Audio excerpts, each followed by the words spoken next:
ఈ సంవత్సరం జూలైలో హైడ్రా ఏర్పడింది. అప్పట్నుంచి చాలామంది అక్రమార్కుల గుండెల్లో రైళ్లు పరిగెట్టాయి. ముఖ్యంగా 2, 3 ఫ్లోర్‌లు అనుమతి తీసుకొని 5, 6 ఫ్లోర్‌లు కట్టిన వాళ్ళకి, చెరువుల్లో బఫర్ జోన్‌లో నిర్మాణాలు కట్టిన వాళ్ళకి, అక్రమంగా కబ్జాలు చేసి నిర్మాణం చేపట్టిన వాళ్ళందరి గుండెల్లో కూడా రైళ్లు పరిగెట్టాయి. దాంతో ఏం చేయాలో అర్థం కాని పరిస్థితి. ఎందుకంటే నాగార్జున లాంటి వ్యక్తిని టచ్ చేసి ఆయన కన్వెన్షన్ కూడా కూల్చేశారు.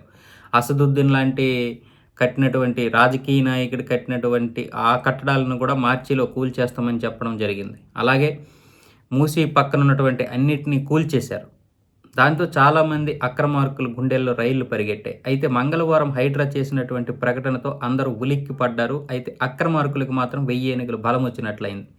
జూలైకి ముందు కట్టినటువంటి కట్టడాలని మేము తాకబోము, మేము కూల్చబోము అని చెప్పింది హైడ్రా.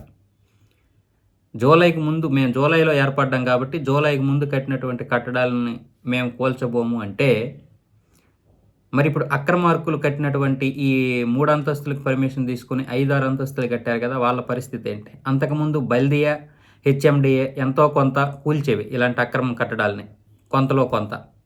ఎప్పుడైతే హైడ్రా వచ్చిందో ఆ 2 సంస్థలు కూడా పక్కకి వెళ్ళిపోయి మూలన పడ్డాయి. ఏమి టచ్ చేయడం లేదు అవి. వాటికి ఎటువంటి అధికారాలు లేవు. మరి ఇప్పుడు ఆ అధికారాలు హైడ్రా వాళ్ళకి ఇస్తుందా? లేకపోతే ఇవ్వదనేది ప్రశ్నే. మరి ఇంతకుముందు కూల్చేసినటువంటి ఏవైతే ఉన్నాయో సామాన్య ప్రజల ఇల్లులు, మరి వాటికెందుకు ఇప్పుడు ఇది వర్తించలేదు? అప్పుడు వాళ్ళు కూడా జూలై కంటే ముందే కదా కట్టారు. మరి వాళ్ళ పరిస్థితి ఏంటి? ఈ రేవంత్ రెడ్డి వీటన్నిటికీ సమాధానం చెప్పాల్సి ఉంటుంది. అయితే ఎందుకు ఈ విధంగా నిర్ణయం తీసుకున్నారు?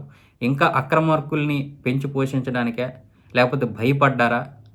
లేకపోతే ఇంకేదేమైనా అనేది ఇంకా చాలామంది చర్చించుకుంటున్నారు. ఇంకా దీని గురించి రేవంత్ రెడ్డి అయితే ఎటువంటి ప్రకటన చేయలేదు.